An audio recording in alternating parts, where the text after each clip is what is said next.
seeing that we have our members all here, I get to start, right? So I'll call the meeting to order.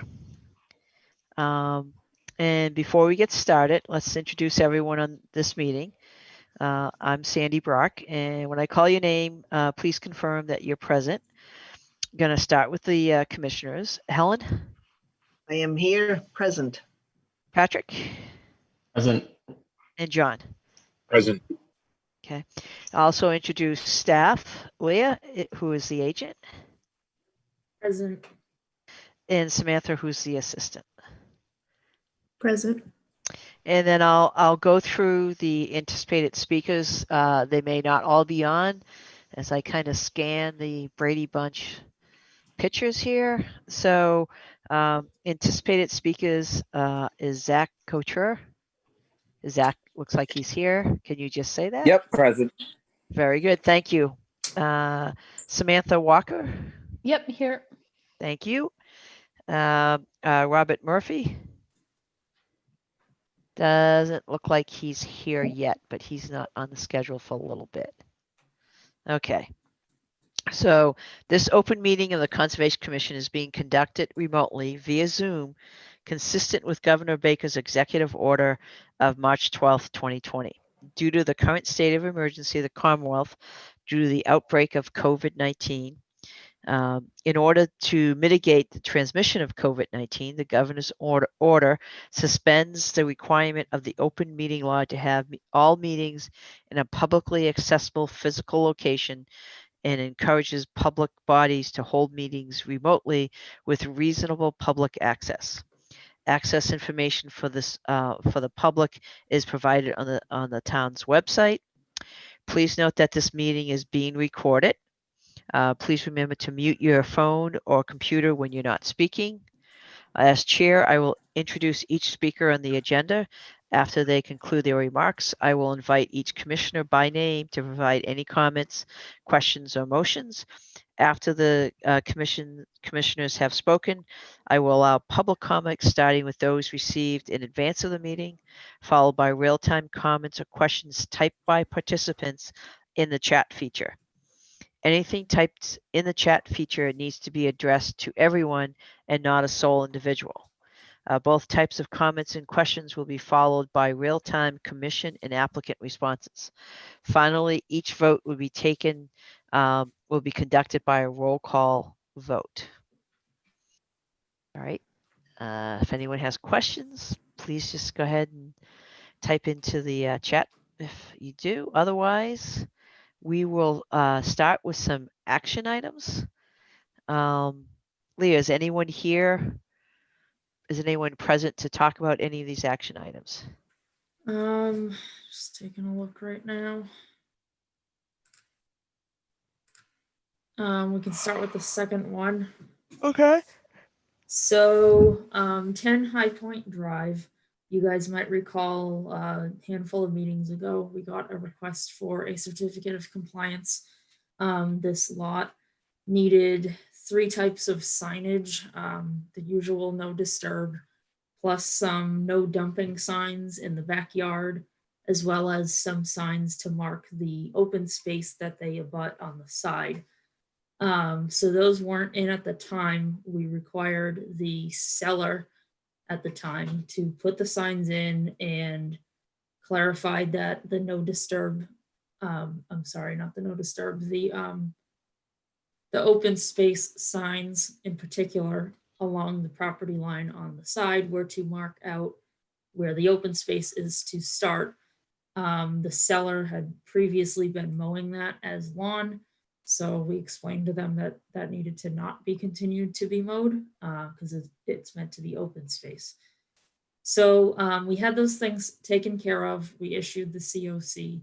The new owners moved in, took out those open space signs and kept mowing the side. So I sent a letter to them to let them know that the signs need to go back up and that it needs to be open space. So we've been working through that process with the current owner now, who is listed as an attendee. I can promote him if you would like. We can talk to him directly.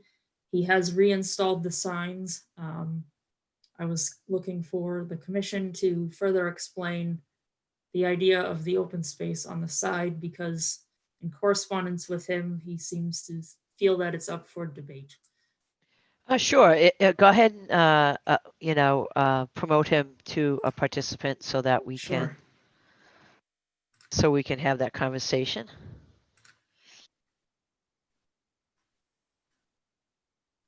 Hi, everyone. Can you hear me? Yes, I can. I want to just give your name and address for the record. Yeah, this is Eric Fingar, and I reside at 10 High Point Drive in Grafton. Okay.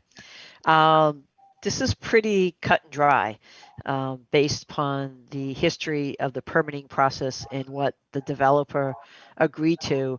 But certainly, please, give your kind of take on this.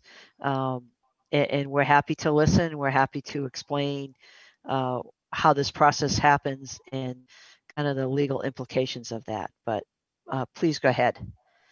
Sure. Yeah, and thanks for giving me the chance to talk here. So yeah, I think there's a couple issues. One on the signage. So I did, as was mentioned before, I did reinstall the signs today, so that should be all taken care of. So that's in terms of the open space signs. I'm not super concerned about those because yeah, that's not my property. It's if that's how it has to be. That's fine. Yep. So those are in. But my bigger concern is around the dumping signs. I forget what the actual term is called for them, but really they're only going on my own land in the back. So it's really not for anybody else. And I absolutely have no intent to dump or harm or alter or clear any brush or anything like that.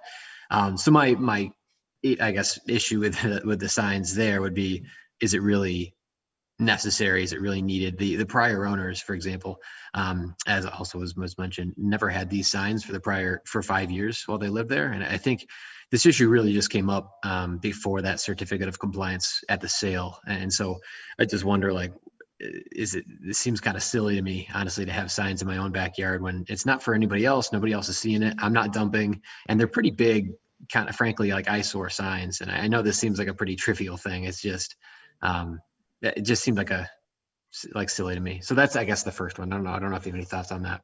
Sure. And I'll kind of give you from my perspective. So obviously, we're a volunteer board. We implement basically the Wetlands Protection Act, which is a state regulation, and its regulation.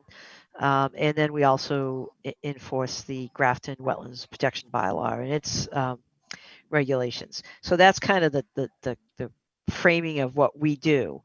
And generally, when when a developer comes in for like a subdivision, they make certain agreements, and to be quite honest, without going back through all the details, which I don't have right in front of me, there's certain process through that where they agree to certain things.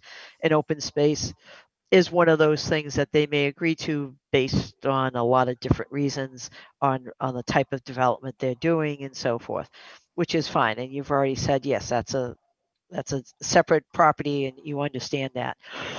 Also, as part of that process, we'll have, putting the signs in, and then in this case here, we had a condition that it was no dumping, and we'd have to go back into the records to find out why we did that specific signage out there.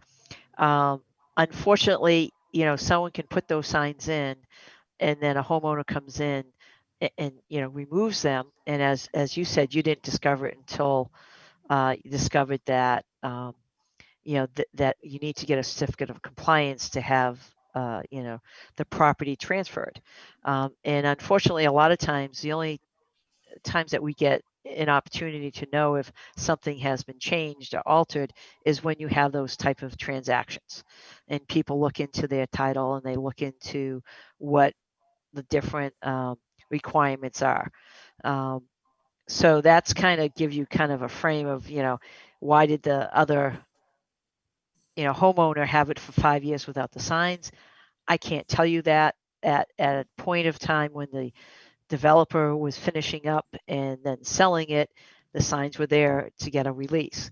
So at some point, those signs were taken down, and we don't have the staff to go out and check every sign that's required in all of our orders conditions.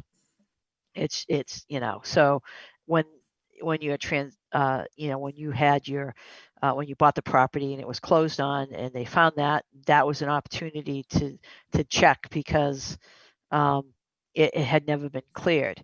So, and that's when we caught it. So what we're doing is following a set of conditions that was put onto your property. I don't know how many years ago. Leah, how many years, when was this issued? I don't know exactly, but it is a DEP number in the 800s, so not too many years ago. Okay. So yeah, so that was, and I don't have all the meeting minutes in front of me to say to you, the discussion during the meeting was, let's put do not dump signs there because there was a problem someplace else. But there So was, go ahead. if I can just maybe shed some light on it, the way the backyard goes, it goes out from the house, and then a retaining wall is kind of holding that backyard in place. So the wetlands are down below that retaining wall. So we thought people would just dump right off the wall Right. into the woods. Yeah. And when we talk about dumping, we're not even specifically talking about someone dumping trash or anything.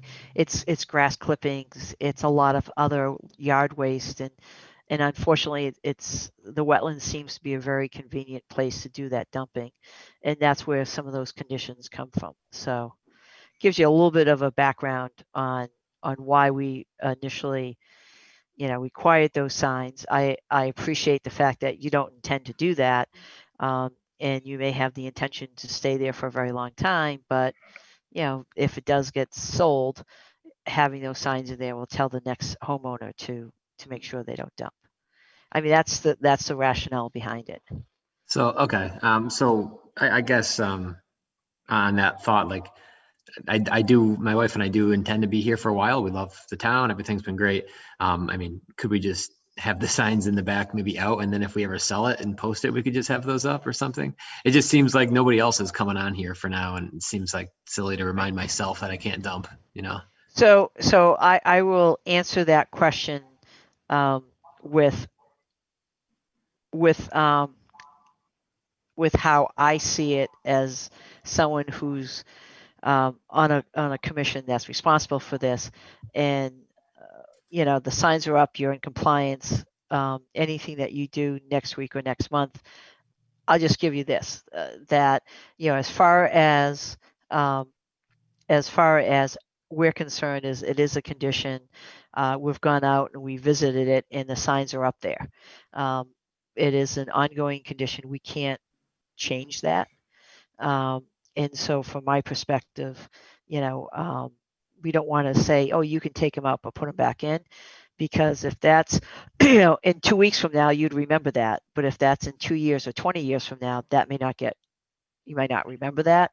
So I'm just going to say to you that from our perspective, the signs are up, you're in compliance with that condition. And so we're all set at this point with that. And any of the issue with the violation has been taken care of as far as what we're concerned. And that's kind of how I would like to address that. I'm going to look at the other commissioners to see if they have kind of any other opinions on this, and just get their input from them. And I'll just start with John. No, I agree, Sandy. I think as long as the signs are up now, I mean, I don't know how we can control what happens in the future, but I don't know if this is something that Leah has to try to enforce now, but I agree with your take of,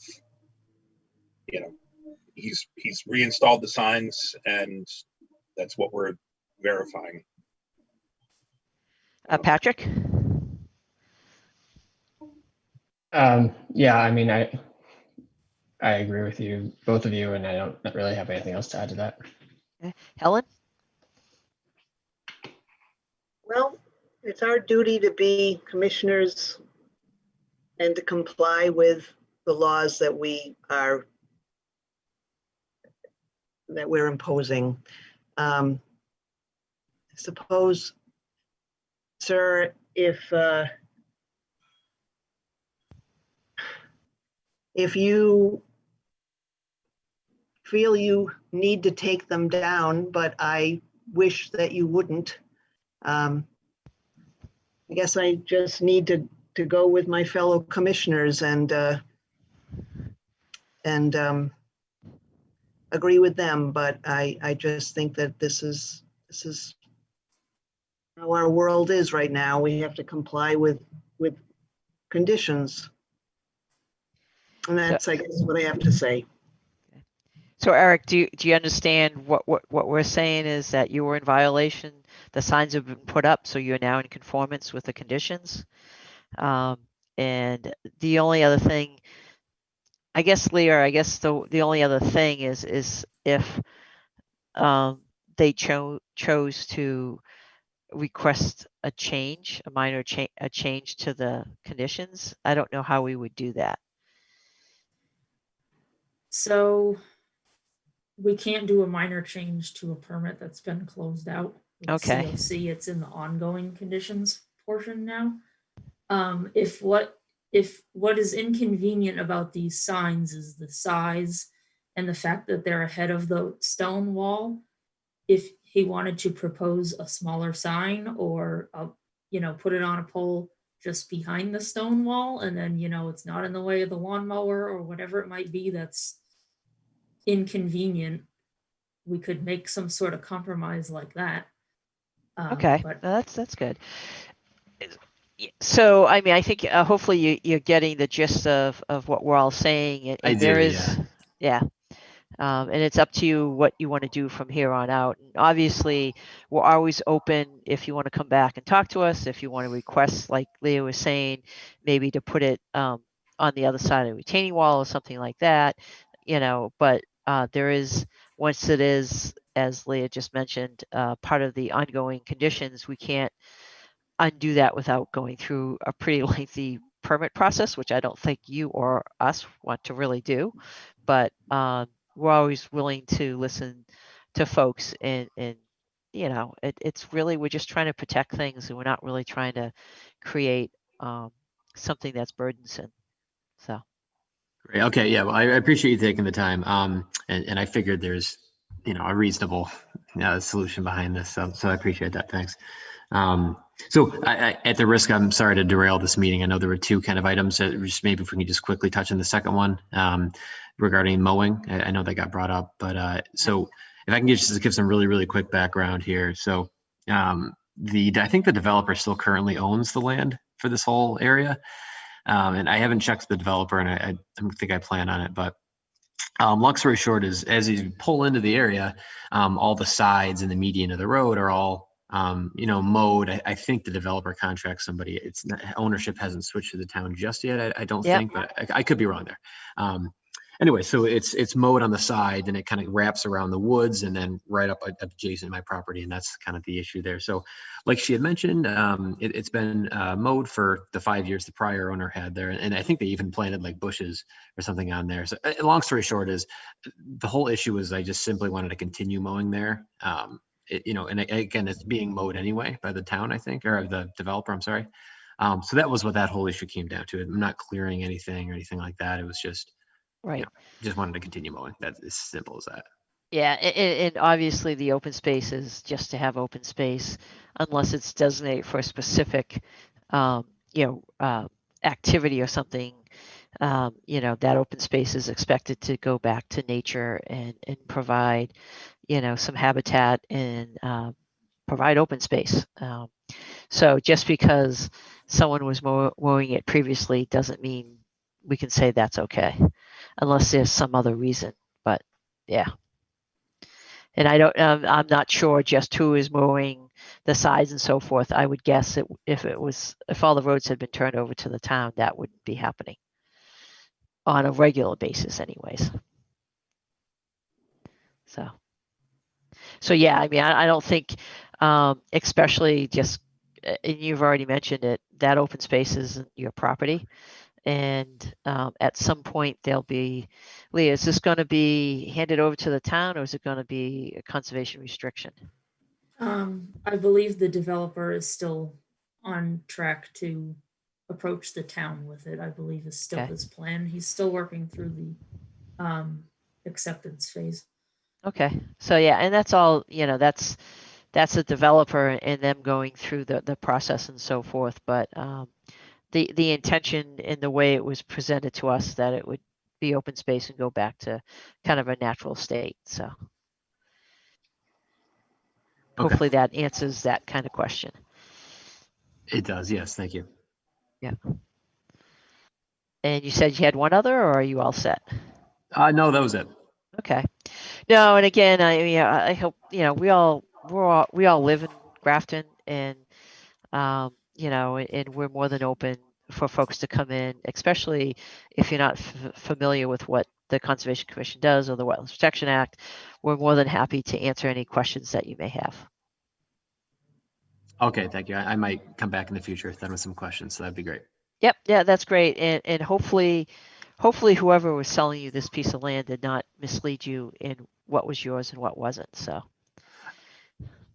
that I can't control. Yeah, it was a little hazy in terms of what was, Yep. accepted by the town. So that was a little disappointing, but so that's fine. So I'll continue to send you guys some questions as we go. Not a problem. That's one of the things. Happy to kind of inform and educate, and and if you ever want to have do something for the town and be on a board or commission, let us know. There's always opportunities to serve and do your civic duty and get involved in the town in some way. So I always think about that too. Sounds good. Thanks. Yeah. All right. Thank you.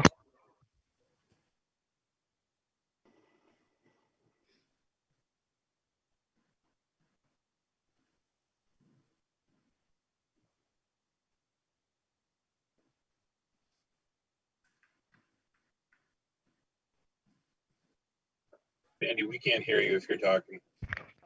How's this? Better. Okay. Sorry about that.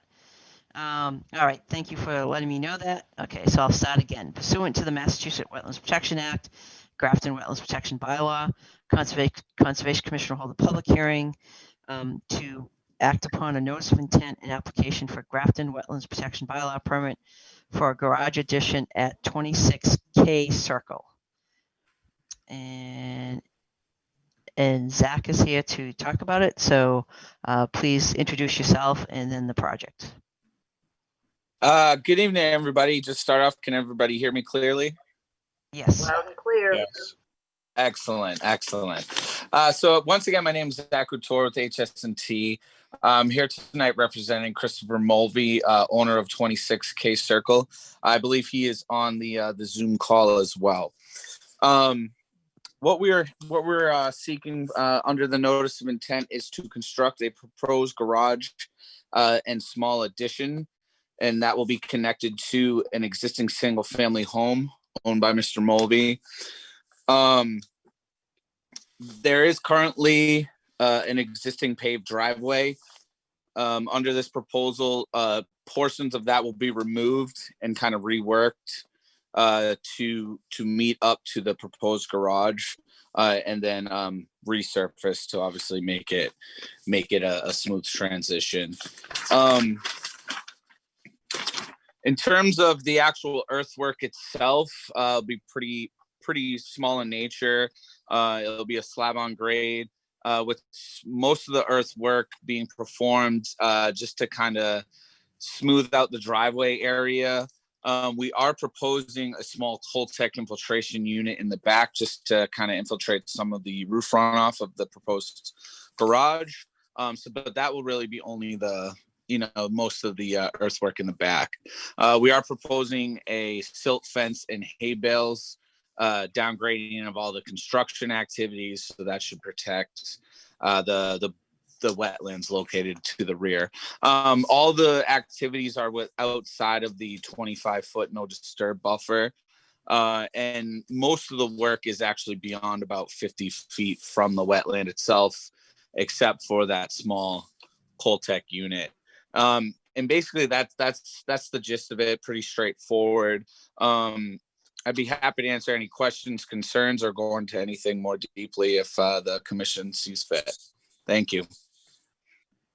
Thank you. A couple of quick questions. I'm guessing that, you know, water and whether it's septic or sewer, none of that's being altered or touched or anything else.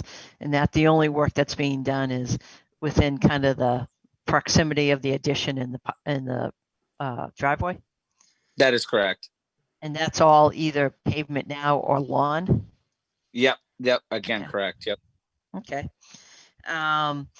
I'll go around first of all to the commissioners to see if anyone has any questions or comments. So starting with Patrick. No, I don't really have any questions or comments at this time. Great. Helen?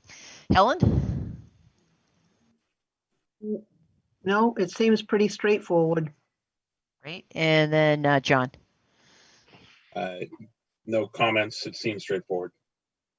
Yeah, and Leah, you just had a comment about making sure that it's straw bales, not hay bales, and then the fact that they should be put along the limit of work. Do you have any other comments or recommendations? The only other thing to bring to the commission's attention is that there are 2 certified vernal pools in the vicinity. One is over 200 feet away, but the other is 80 feet away. So from reading the regulations, I believe they treat 100 feet from the vernal pool as vernal pool habitat. However, as Zach mentioned, this is proposed in already degraded habitat because it's already driveway and lawn. But I just wanted to bring that to the commission's attention. Okay, and they are certified, correct? Yes. Okay. All right.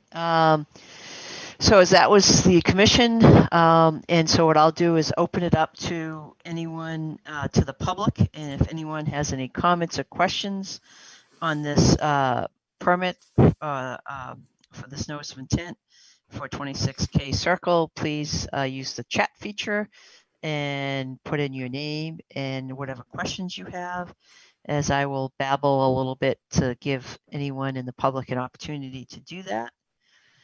And we will continue to monitor the chat, and then we'll continue with what our recommendation is. So other than, so my only question is we are going to have a condition that requires straw bales and not the hay bales. So is that an issue, Zach? No issue at all. I can update the plans relatively quickly and send them off to Leah and Samantha with that update. That's no problem at all. Okay. Yeah, that'll be just a special condition. And then other than that, we'll have our standard conditions, and that's about it. Unless anyone on the commission has any further comments or questions, I will entertain a motion. I'll motion to close the hearing and issue order of conditions with the special condition that the plans reflect the silt fence line being accompanied by straw bales and not hay bales, and function as limit of disturbance. All right. Do I have a second on that? Yes, you do. I second that motion. All right, and we will have a vote on that, and that vote is done by roll call. So I'll start with Patrick. I vote yes. Helen? Yes. John? Yes. I am also a yes, so the motion passes. Anything else, Leah, on this? Nope. Very good. Good luck. Thank you for your time, everybody, and be well. Yeah, stay safe. Thank you. Okay, is it 7? Look at that. It's exactly 7:30, which means we get to do our next public hearing. All right, I'm going to slide down here. All right, pursuant to the Grafton Wetlands Protection Bylaw, the Grafton Conservation Commission will hold a public hearing to act upon a request for determination of applicability for the installation of a stub pole along Old Westboro Road in Grafton. And Samantha Walker from BSC is going to present. Hello, everyone. My name is Samantha Walker. I'm with BSC Group. I am presenting this RDA on behalf of the Massachusetts Electric Company. The proposed project is along an existing distribution line on Old Westboro Road, where maintenance activities are required to support and maintain the reliable electric service. The activity under review by the local Wetlands Protection Bylaw and regulations only, not the Wetlands Protection Act, as it is considered an exempt minor buffer zone activity, is the installation of the one new stub pole 69-84, as shown on this map in yellow, along this distribution line to provide support to the existing pole P69. The stub pole is located greater than 25 feet from the adjacent BBW, but is located within the 100-foot buffer to the BBW, and is located less than 10 feet from the road. This pole installation will occur in an already disturbed section along the roadside. The proposed pole will be installed by augering a hole to a depth of about 6 feet, where the pole will be directly embedded into the ground, and excavated soils will be used to backfill the hole. Any excess spoils will be removed and disposed of properly. The entire process will disturb fewer than 4 square feet, and the area will be restored to pre-existing conditions. The BMPs will be used to avoid impacts to the adjacent BVW in accordance with Massachusetts Electric Company's established procedures outlined in National Grid's EG 303 environmental guidance documents. So we are seeking a negative determination from the Grafton Conservation Commission to proceed with this project, and I will take any questions. I just have one really quick one. Yeah. What does a stub pole look like? I think I can get it from what you're calling it, but I'm just curious. Is it just like a regular pole, or? It's basically just a regular pole, but it's installed exactly across the street from the regular pole, just to provide some support to that pole that may need that extra support in that spot. So there's just a guy wire that goes across that is a support. Okay. Yeah. All right, I have no other questions, so I will do a roll call of our commissioners and see if they have any questions, and I'll go to the public. So, oops, everyone moved again. So, John. No, I don't have any questions. It seems pretty straightforward. I also looked up what a stub pole was because I didn't know it. And Helen. I am all set with this. I have no questions. Thank you. And Patrick. No, I have no questions. Seems pretty straightforward. I will also just open it up to anyone in the public that may have any comments or questions. If you could, please put your name into the chat feature and ask any questions, and we'd be happy to answer them.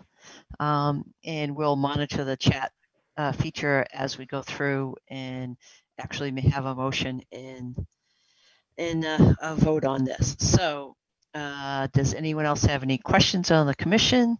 Is there anything I missed, Leah? I just had 2 suggested special conditions. One, that the sediment controls function as the limit of disturbance, and the second, that the BMPs detailed in their RDA be implemented. They're pretty thorough and cover anything I would have thought of. Okay, that sounds fine. Is there any issues with those special conditions? No, the contractors generally have a say as to what BMPs they use, but we're happy to implement specific ones based on your recommendations. Okay, so hearing that, do I have a motion on this RDA? I'll motion to close the hearing and issue a negative determination With the special conditions, as previously mentioned, the sediment control is functioning as the limit of disturbance and that the BMPs detailed in the RDA be implemented. Motion, do I have a second? I second that motion. Okay, I will do a roll call for the vote. John, Yes. Helen, Yes. Patrick. Yes. I am also a yes. The motion passes. So thank you. Thank you so much. All right, Leah, am I missing anything? Those are the public hearings. Now we're moving on to continuations. Correct. Okay, and we have one continuation. Yep. Okay. Let me go on down to here. Okay. Pursuant to the Massachusetts Wetlands Protection Act and the Grafton Wetlands Protection Bylaw, Conservation Commission will hold a public hearing to act upon a notice of intent application for Grafton Wetlands Protection Bylaw permit for the construction of a single-family house at 21 Meadowbrook Road. And that is Robert Murphy. So if you want to present, and this is a continuation, so be my guest. Okay, can you hear me? I was muted there for a while. Yes, you got a little bit of feedback, but you're good, so go ahead. Okay, I probably am so close to the speaker. 2 weeks ago, we had a hearing to discuss this project, but we were still trying to work out the details relative to the lack of rainfall and drought conditions in Massachusetts. And so we went back and took a look at the stream stats and found that this area has been digitized now. And we took a look at the website with the digitized area, and we found that it was slightly less than a square mile, but the percentage figure of rainfall was like 86. And so we more or less made a determination following the USGS information that this would be considered an intermittent stream. It also had 0%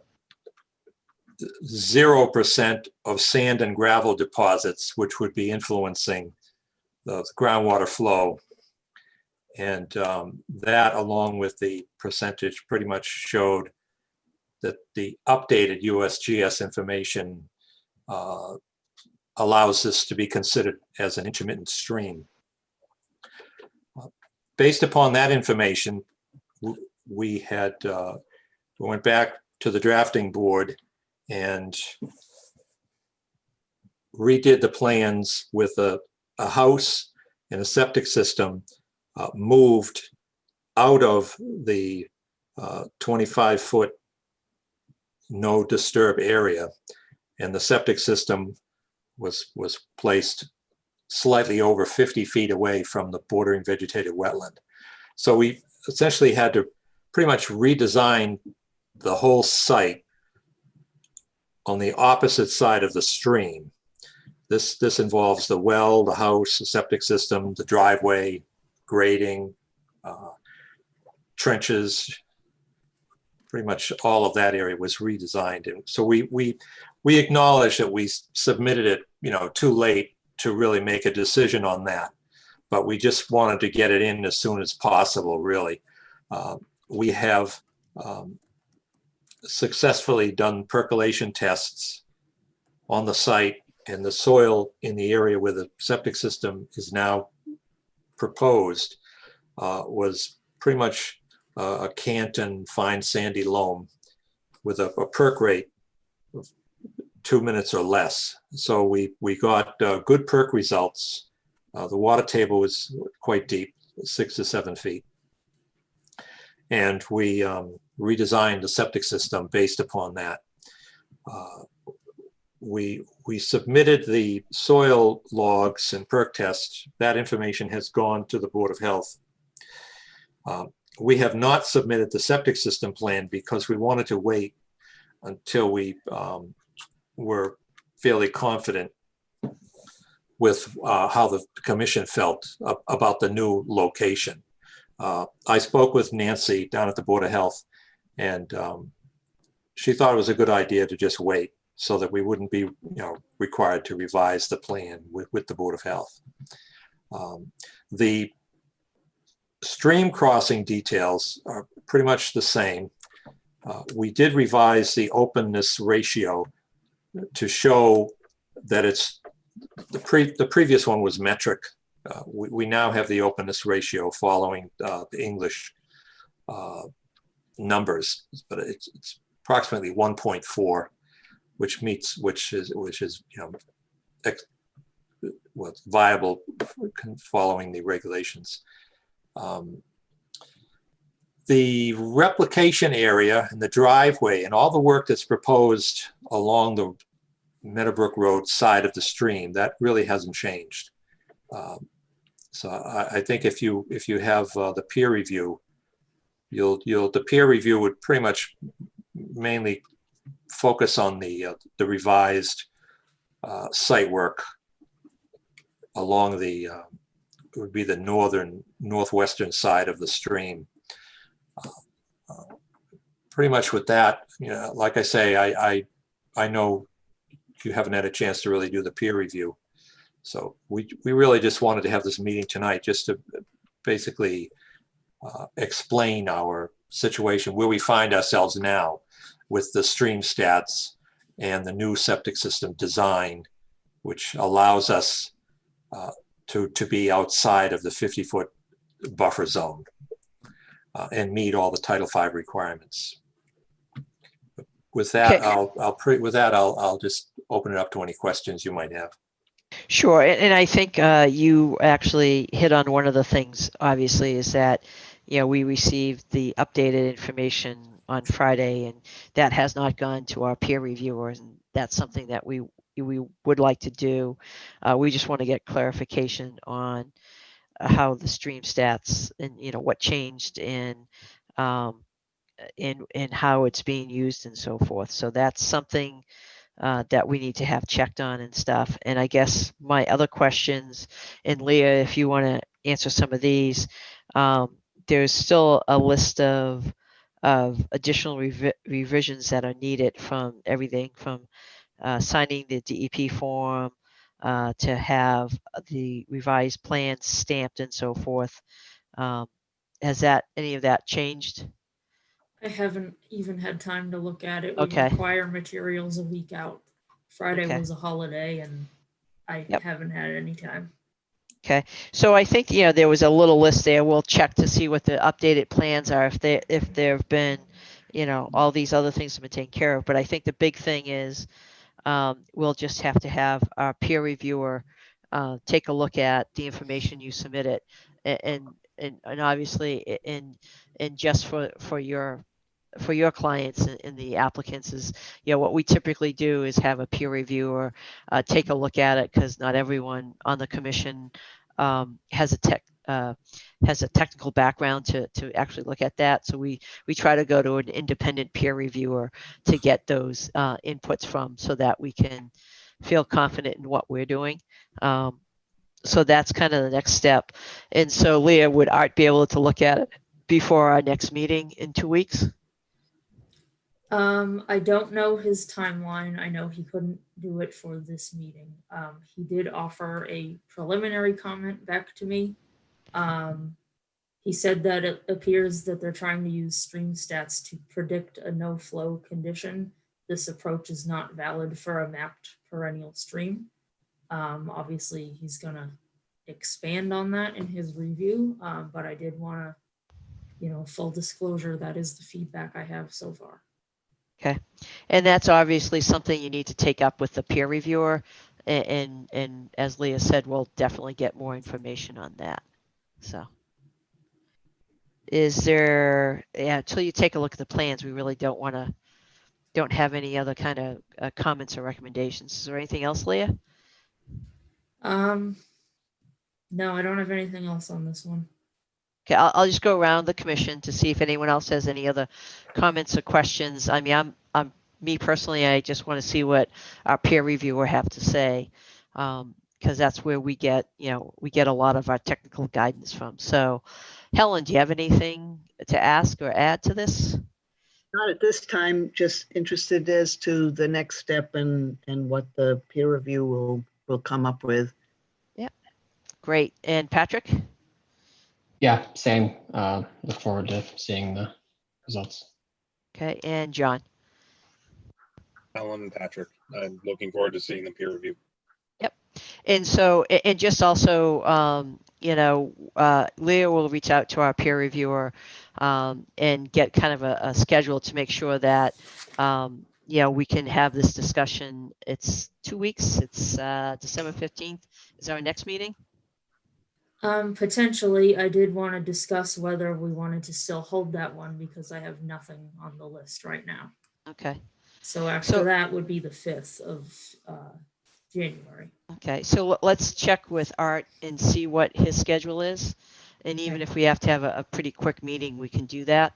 And then obviously, Art can reach out directly to the applicant's consultant and have any kind of discussions on that, or if there's any other additional information. So, so I would kind of throw it back to the applicant. If they have any questions, happy to answer it. But I think what we're really looking to do is get our peer reviewer and get their kind of information and their technical expertise on this. So. Yeah, I will be reaching out to Art Allen shortly and basically discuss with him, see if he has any questions. Okay. And I would just, double check that all the other kind of administrative things that Leah had previously mentioned is taken care of in this updated plan, like being stamped and having things signed and those type of things. So, Yeah, but other than that, that won't stop Art from doing his review. Okay. Very good. All right. Any other questions? If not, I will ask for a motion to continue. Wait a minute, I need to take one step back and ask the applicant if they want to continue to the next hearing. Yes, the answer is yes. Okay, just the reason why I'm asking that is Conservation Commission cannot actually continue it. It has to be the applicant who asked for the continuance. So that's why I just want to make sure that's clear. So the applicant is requesting a continuance. Do I have a motion to continue? And to Leah's point, I mean, hopefully Art Allen can get things and we can have a quick meeting, but we'll let you know what his schedule is. It's holiday season, who knows? But with that, do I have a continuance to the next meeting? I'll motion to continue to the next meeting. Do I have a second? Yes, you do. I second that motion. So I have a motion and second, and I will do a roll call. Helen? Yes. Patrick? Yes. And John? Yes. I am also a yes. That passes and we'll continue to the next meeting, December 15th. If we find out from our peer review or something's been delayed, we'll let you know and we can, we'll figure that out once we reach out to them. So very good. Thank you for your time. Okay. Sure. All right. So moving on. So we have, we've already talked about the notice of violation. Right of first refusal for 59 Pleasant Street. Sure. So this, can pull up the map real quick. You guys are probably familiar with this piece of property. If we do this, it's the, if you guys know where Pleasant Street is, this land with the field up front has been advertised for sale for quite some time. They have an interested buyer now, which has triggered the Chapter 61 process. Just a few points from my perspective. It does abut two things that the Conservation Commission already owns. We own, sorry, the screen for Zoom is always in the way of what I need to see. We own 8 Joys Road, which is the parcel you can see in blue right now, as well as 12 Peters Way. And then also to the north of 8 Joys Road is land owned by the state, Fish and Game. So acquiring 51 Pleasant Street, which is what you see in green, would provide some contiguous open space and habitat. So it's my recommendation that the commission recommend to the select board that the town pursue this piece. Okay, and then as far as, is this part of the open space plan? Was this identified in that also? I'd have to check. I didn't think to check that one, but I'll write it down. I mean, I agree with you based on the fact that this bridges two pieces of land, right? Is that correct? Am I Yeah. right when? Yeah, so what we own, what's in blue here is already Concom. Yep. And then what's in blue over here is already Concom. So it would go through here. Yep. And then this is the state's land. Okay. No, I would agree with you. As far as the other commissioners, Helen, your kind of opinion? I think that'd be a fabulous thing to enact. That would just bridge it, make a beautiful, larger section of open space for the town. Patrick?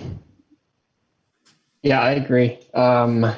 I think it would be great that it adds on to that chunk of land that's already in existence and bridges those two sections. So I think it's a great piece to try to acquire.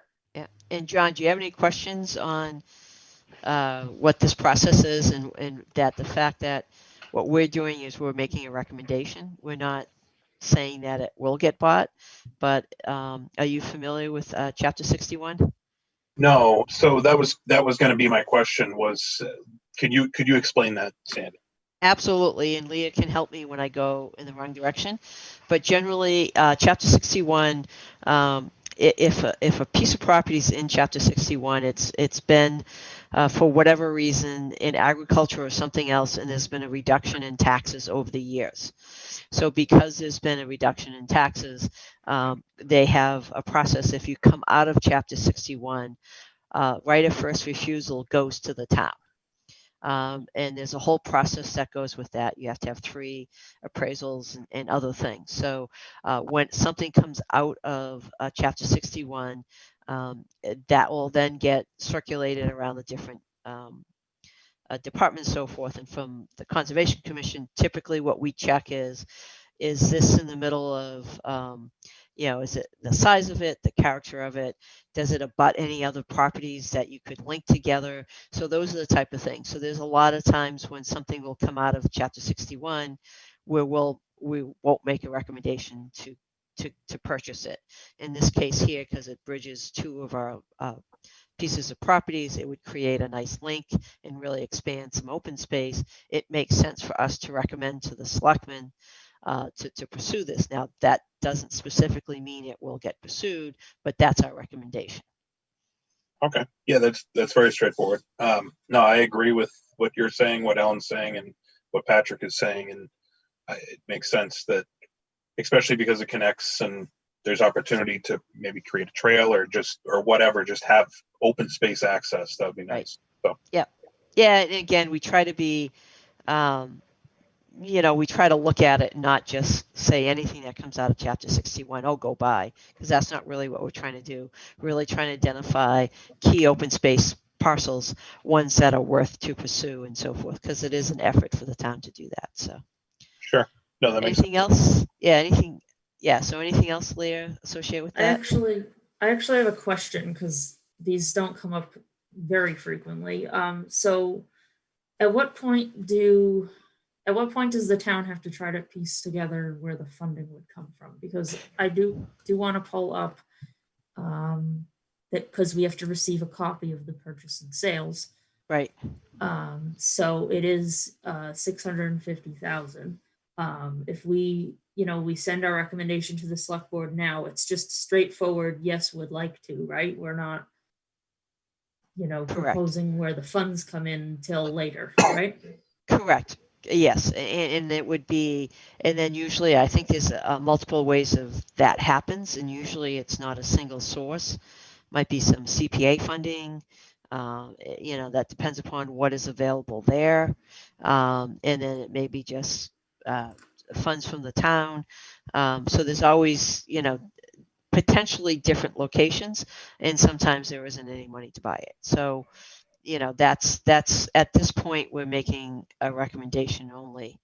And then obviously we would help to work with it. I think like some of the larger parcels that the town has purchased, there was actually grant funds and other things, other buckets of money that we've used, and not just from the town of Grafton. So, Okay, I just wanted to make sure I didn't exclude anything from the memo that I'll send. right. Yeah. No, I don't know of anything else that you have to do or we have to do for this. I'm sure, depending upon what the selectmen think and so forth, I would just point out why we recommend it, and that's pretty much it, is that it makes sense because it links multiple properties that are in open space now. And then I would check the open space plan and see if it's listed there Sure. as a potential. And again, that's just another reason, another document that has looked at those type of, open space parcels. So potential open space parcels. So. Okay, and do we typically take a vote on this? I think so. Okay, so can I have a motion to make a recommendation to the selectmen to that we would recommend purchasing this piece of land? I'll motion to recommend to the selectmen that we purchase the 59 Pleasant Street. Do I have a second? You sure do. I second that motion. Okay, we have a motion and a second. I'll do a roll call. Helen, Yes. Patrick, Yes. and John. Yes. And I am also a yes, so that passes. I think the last thing that we have is our minutes, right? So we have minutes. I have one other thing that isn't on the list, but we do also have an attendee who I'm not sure if he's here for a specific item or has a question, but he can feel free to type in the chat in case we need to address something additional. But if you guys want to do the minutes, well, we give Okay. him a chance to type. Sounds good. So does anyone have any comments, questions, or recommendations on the minutes? So something really quick before we jump into it, because I jumped into the meeting late last week at like 7:30, I did read the meeting minutes. Can I vote on them, or do I have to withhold because I was not there for the first half hour? So my understanding is that you actually do not have to be in attendance to review the meeting minutes, Okay. because it's supposed to be written in such a way that you understand it. I don't know, Leah, if you've got any other kind of No, that's take my on. understanding as well. Yep. So based on that, you can feel free, whatever you are comfortable with as far as voting it. So, Okay. Thank you. So again, anyone has any comments or questions? I have a question similar to John's, because I had to excuse myself in the midst of that meeting. Shall I just refrain from voting? You don't have to. That's up to you. It's an administrative process, so you don't have to. Like if you were voting on a notice of intent, you would have to recuse yourself because you weren't there, and if all Yeah. that kind of stuff. Okay, But okay. because this is an administrative process, then you don't have to. So, Okay. and then the only question I had, whoops, where is it?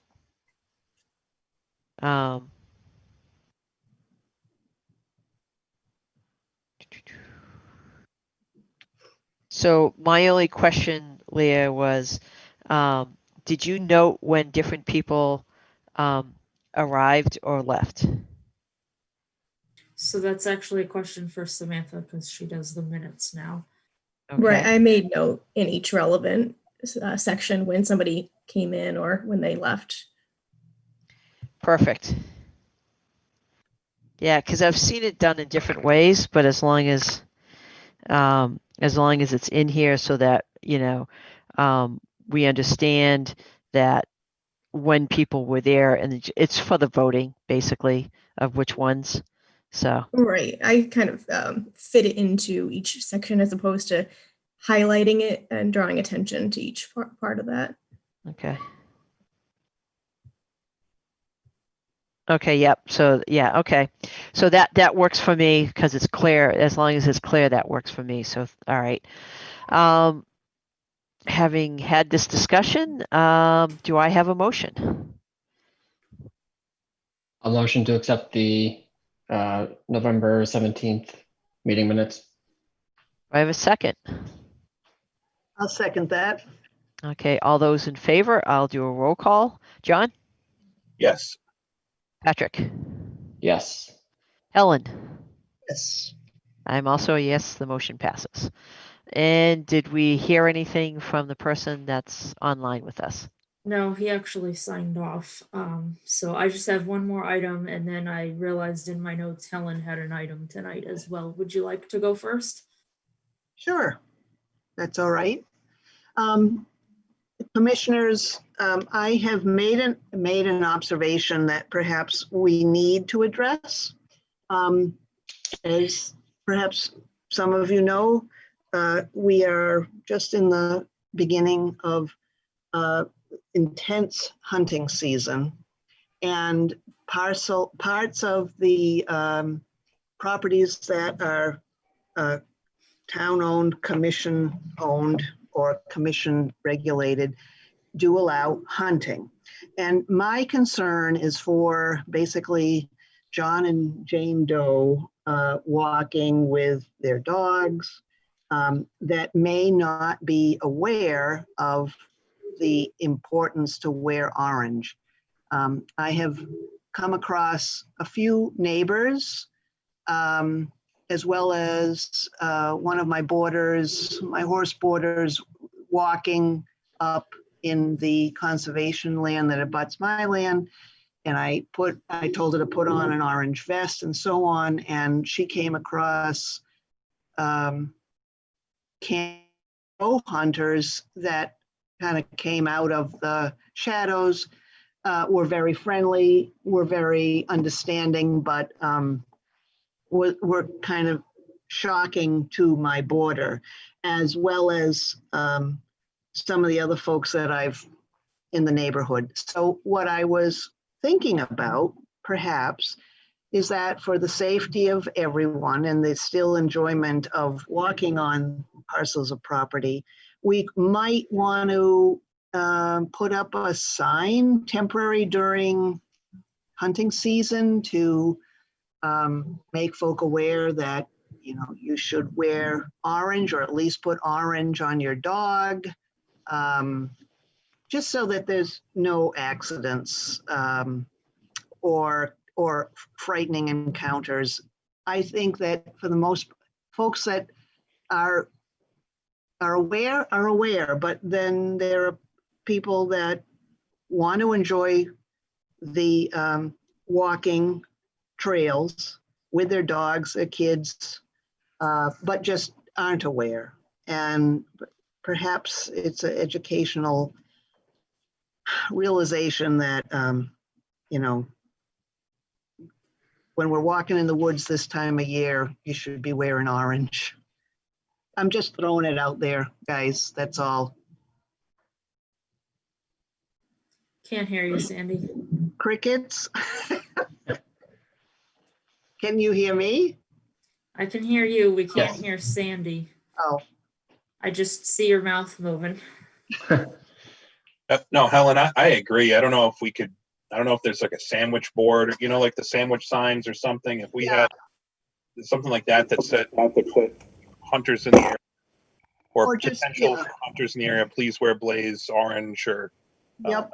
Put a orange collar or a coat on your dog.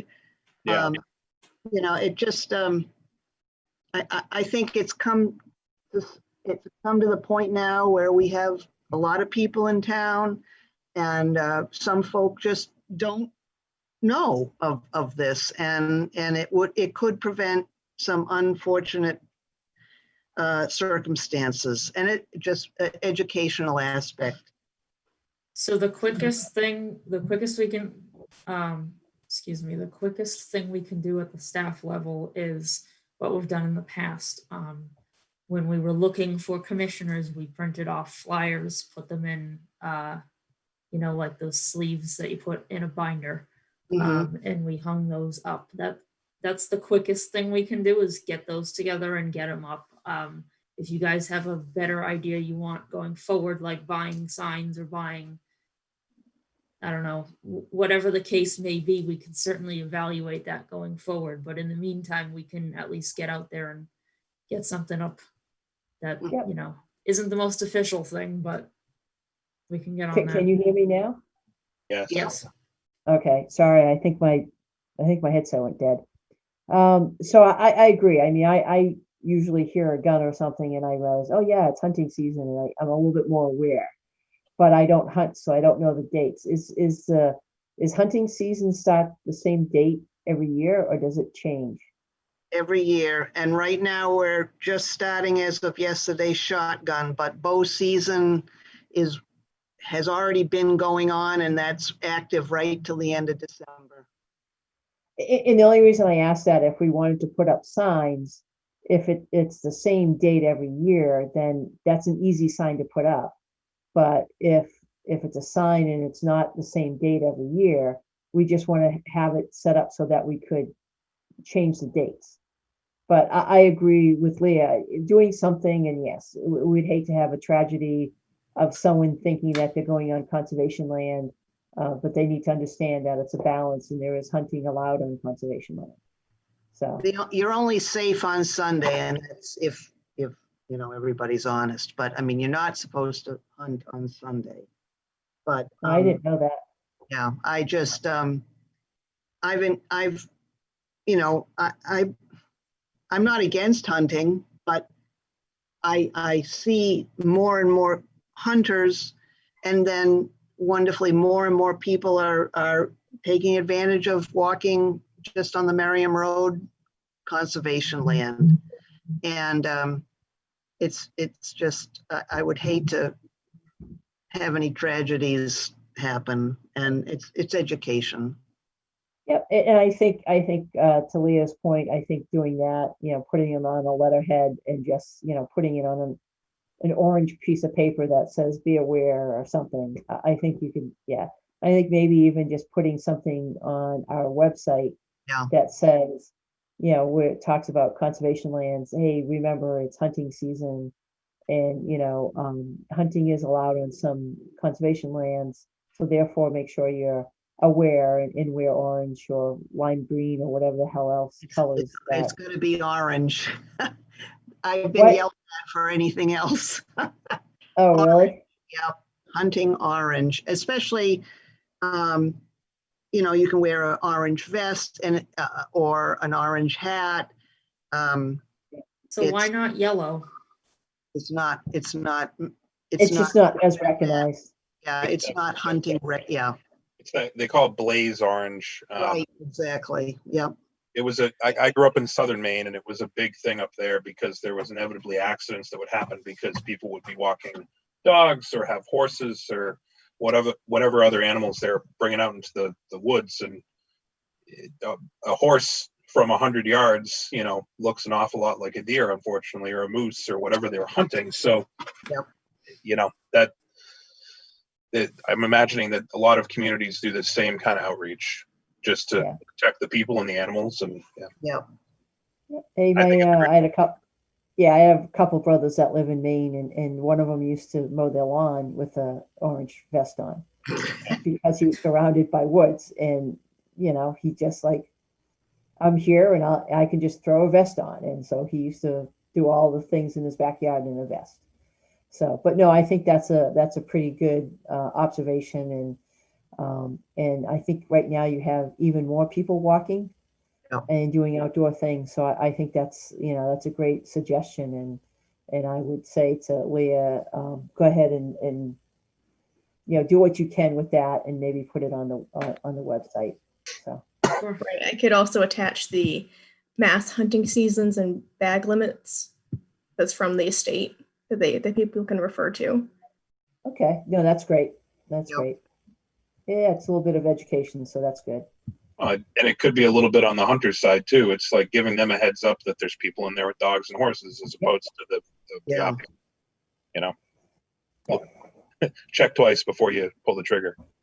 Yeah, absolutely. All right, good suggestion. Thank you very much, guys. So the last thing I had was at our last meeting, we took a look at the FY22 budget. I didn't have hard numbers before you guys, but we discussed pretty much asking for level funding with minor adjustments, like wage raises, and if our membership dues went up a little bit, those kinds of things. So submitting that was due yesterday. In the meantime, since our last meeting and those discussions, the list of long-term projects expected of staff just continues to grow. Among that list, we still need to get on Viewpoint, which is the electronic permitting software. The Green Communities Grant, another round of that's going to be coming up. We've now been asked to do the MVP grant as well. We work with the DPW on MS4 compliance. Coming up, we're going to have to update the stormwater bylaw for the MS4 compliance, as well as, like we talked about at the last meeting, we're now likely looking at updating the wetlands bylaw to align with DEP's new rainfall data that they're going to be using. We still have projects like getting the trail maps together and things like that. The reason I list all those out for you guys is that it dawned on me between the last meeting and now that it would be helpful for staff if we were to add a 10-hour-a-week field inspector, because one of the things I spend a lot of time on is going out into the field and checking all these permits we have, ongoing projects or inspections for COC requests, things of that nature. So I did a little research and I did find another town in Massachusetts that had one. I think it was North Andover. They have a full-time field inspector. I would only be asking for 10 hours a week. I copied their rate, which was $20 an hour. So that would come out to an ask of $10,600. So I did want to include that in our FY22 budget proposal to the town administrator, but I wanted to get the commission's thoughts and approval or denial or revisions or any feedback you have. I can always pull it back out if it's not something agreeable to pursue. Yeah, I understand about needing the help and so forth. I guess my bigger question would be is, could you actually find someone to do 10 hours a week on a part-time and have someone that's has a background and has, has the skills to do the field site visits. So I think that would be one question. Might be a challenge to find someone. So when you say that, do you think it's a matter of like an increase to 15 hours a week, or like an increase to it really needs to be full-time? I think I don't know, to be quite honest. I don't know what kind of resumes you would get for 10 hours. I mean, you might get someone who's retired that wants to only do 10 hours, but you don't want to have to end up spending more time training that person than you're getting. Right. You need someone that has skills and so forth. That would be kind of my hesitation. The only other thing would be just to, I do not know what's going to happen with the state budget this year, and just what's going to happen funding wise. I don't know. I don't know where the town is and whether this is the year to kind of do that or not. That I don't know. I am not tied in well enough to know kind of what the fiscal situation is with COVID and the reduced, income coming in and so forth. So I don't know any of that part. So I don't know the kind of the timing of it. In general, I don't really have, a big issue with trying to get help to do something like that. I just don't know if this is the right time to do that. And I also don't know if you're going to be able to find someone. So that's kind of my kind of gut reaction for something for 10 hours a week. So I don't know. So that what is other sort folks of, think. sorry, go ahead. Yeah, I was just going to say what other folks think. Yeah. I was just gonna say that is why I made it low, so it was more palatable. But Yep. Is it, Right. Leah, is it supposed to be like, 2 hours a day, or is it, like, is it spread out, or is it, what's the 10 hours? That's, I agree with Sandy. It might be difficult to find that person. A retiree or someone that's pseudo retired might be an optimum candidate, especially if they live in Grafton, but, it might be tough to find somebody that could dedicate 2 hours a day to do something. That's just my thought. I mean, I don't think it has to be a set two per day. I was just looking at 10 on the whole in the week, just judging from the amount of times I go out. And the amount of times I go out goes more towards like 15, but like I said, to keep the number small, I started with 10. Yeah. Would I it? think it's, yeah. Go ahead, Helen. Oh, no, I just thought, I immediately thought about perhaps someone at at one of the colleges pursuing environmental studies. Nope, you don't want that. No? Oh, You okay. want someone with experience and knows how to go onto a site. Okay, That would be unfair to send someone that experience and possibly that young to go out to a construction site with contractors. I think that would not be a recipe for success. okay. Gotcha. But I mean, I think you could definitely think about that for other things to help. But for a field, I mean, Leah, you tell me. I mean, you go out to sites. John's got a lot of experience with sites and construction, and I do. I think it'd be tough for someone without any experience to go to a construction site. I mean, Yeah. we have interns that we send out all over the state. When I was in college, I was working as an inspector doing materials inspection and stuff like that. So, and I didn't have a beard like this then either. So I got, not yelled at, but it just, you don't get the respect and you don't get it's tough to convey unless you have the perfect candidate. It's just, I agree, Sandy, it's tough to send, an intern or a college age person to go do that. So I don't know. I got you. Sorry, go ahead. I was going to say something very similar. The interactions are not always ideal, to put it nicely. I could volunteer an hour here or there to go out and, I've got my truck and my beard and I can go tell people not to go into the wetlands, Yeah. I mean, just on, tonight's agenda, the first thing we started with 10 High Point, I started with the approach that the commission has established that we take, which is just send a letter first and try to just work it out. Maybe they don't realize what they're doing. And we got back a very nasty email. So it's not always, I wouldn't want to send someone unexperienced into that, Yeah. put it that way. It's the skill set, and you have to, at some point, you have to learn how to deal with that. But I think you want to just set your expectations. I mean, there's a very big difference between interacting with folks on a construction site versus going out and doing, like, if you were doing a check on, I don't know,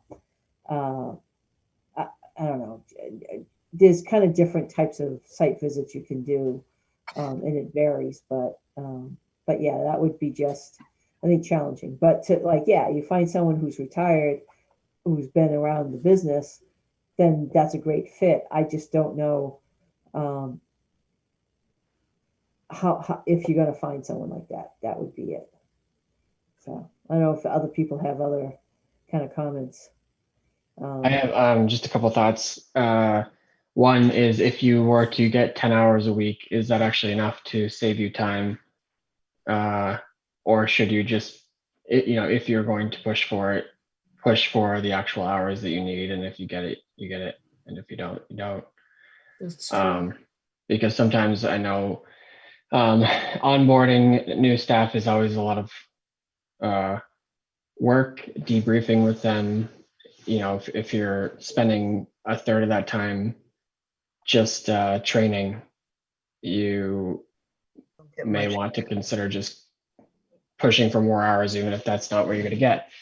Another consideration that occurred to me, I don't know if any similar towns might be like Westboro, Northborough, bordering towns have any similar challenges that might, I don't know what kind of capabilities we have at all to share staff across towns, if that's even a thing that's ever done. But if there's a need for this where you could, because I do think that hiring someone for 10 hours is typically difficult unless you can find a contractor that does it for multiple companies, or in this case towns, but especially in a specialty niche kind of. So that's my only Sure. thoughts on that. So Leah, have you talked to anyone about this as far as a town administrator or anyone or assistant administrator Yeah, about? we had a meeting today. He has requested that I and the town planner put a memo together, basically in response to the select board, who have set goals that led to a lot of these projects. So the long-term projects, I mean. So he's seeking like a response, how we think we can take on these projects and what we think would need to happen to make that successful. So this was one of the items he wanted me to write about in that letter. But it's the commission's budget, so I need to know from you guys: are we asking? Are we not asking? What do you want to ask for? Right. So, and as far as from a budget, I don't want from our budget standpoint, are they looking to take more out of? How would that be funded? That salary be funded from our fees, or from, or where would that money come from? So the way I've asked for it, it would come from the money we're allocated out of town funds annually, just like the small portion of my salary is and Samantha's salary is. The only thing that's coming out of the wetland fees at this point is another chunk of my salary. One thing I did think of would be to propose that this inspector came out of the fees in place of the portion of mine that comes out of it, to try to consolidate where I'm paid from. Yeah. There's a lot of moving pieces. Yep, and that's kind of the other part of this is that we just have to be careful about using the fees to pay for someone, because if for some reason the fees get to a point where it can't pay for that person, and that person gets laid off. Right. So, and I know that when they kept asking for more and more of the fees to be paid for the staff, which I don't have a problem at all with, we just want to make sure that it's sustainable, and that at some point 3 years down the road we're going to lose staff, and that would be a really bad problem. So is the fees coming in stable, and has there been any dip with COVID, or? It's been okay so far. I mean, maybe it's slightly less tracking wise this year than previous, but we don't see the account, tanking overall year to year. But I do think that it would need to be one or the other. It would remain a portion of my pay coming out of it, or it would switch over to this role instead. I don't think that account could handle both. Right. And to your point, I think it would be better if your salary came out of basically the funds in the town, instead of that. So, yeah, so I really don't have a huge issue for asking for it. And I think, to your point, you really want to just ask for like the 10 hours a week as a start, and then worry about trying to find someone.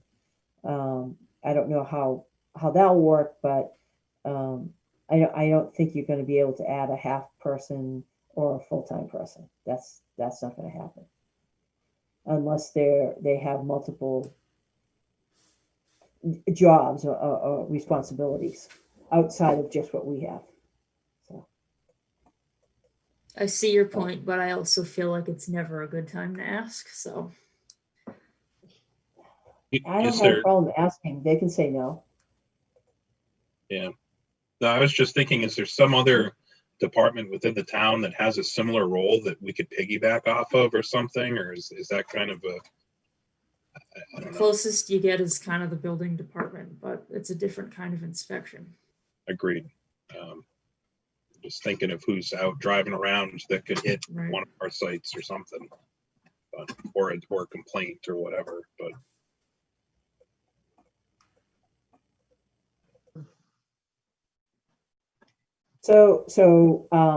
But to get back to your original question, is this something we want to put in the budget, and then it'll get reviewed by, other departments, finance and the,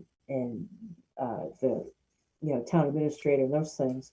And I think the key thing is to make sure that the reason why we're doing it is because a lot of demands are being requested on your time, which is taking you away from the Conservation Commission, understanding that, was it 2 years ago when it got combined because the assistant planner was gone? So there was a reduction of 20 hours, basically, give or take however they split it up.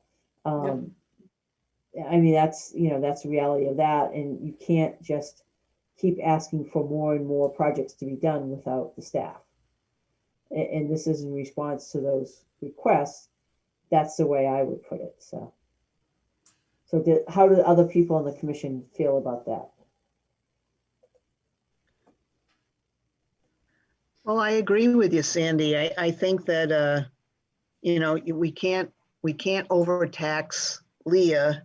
We need to have help and assistance and funds from the town to comply with the growth of the town and the needs of the commission to oversee all of the growth of the town,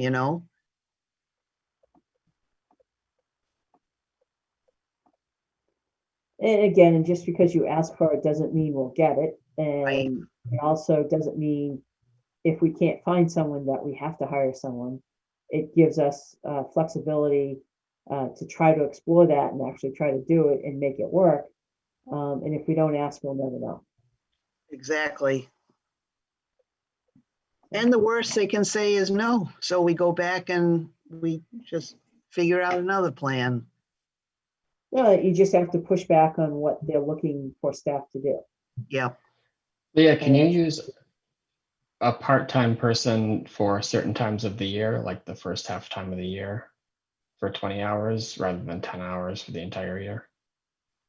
I don't think that would accomplish what I'm looking to accomplish.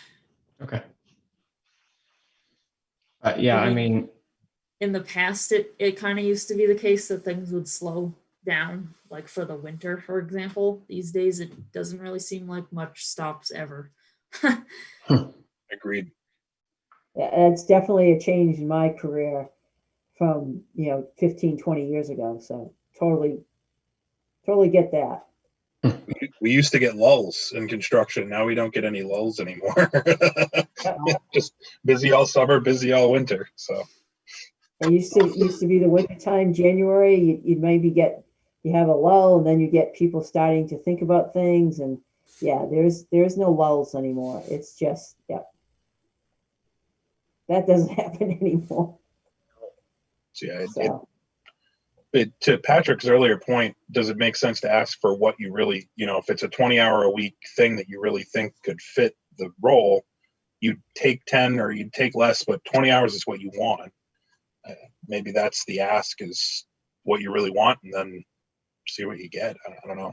Like you said, I don't know if they just say no or they say, sorry, you can't get this much, but you can get something. I'm not sure how that process works. Yeah, that's how I do budgets. I don't know how it works in government, but To be honest, I've never been through the process of asking for something we haven't had before, so I don't know how they treat it either. We've almost always just asked for the same. So one of the things that is happening is that this is being asked because staff is being asked to do a series of other things. So in that case, this is the opportunity to ask for it. So. yeah. So that's kind of, to me, is a little bit different. This isn't, there's a reason why you're being asked to kind of think about this, because the town wants you to do other things than just what we've done typically in the past.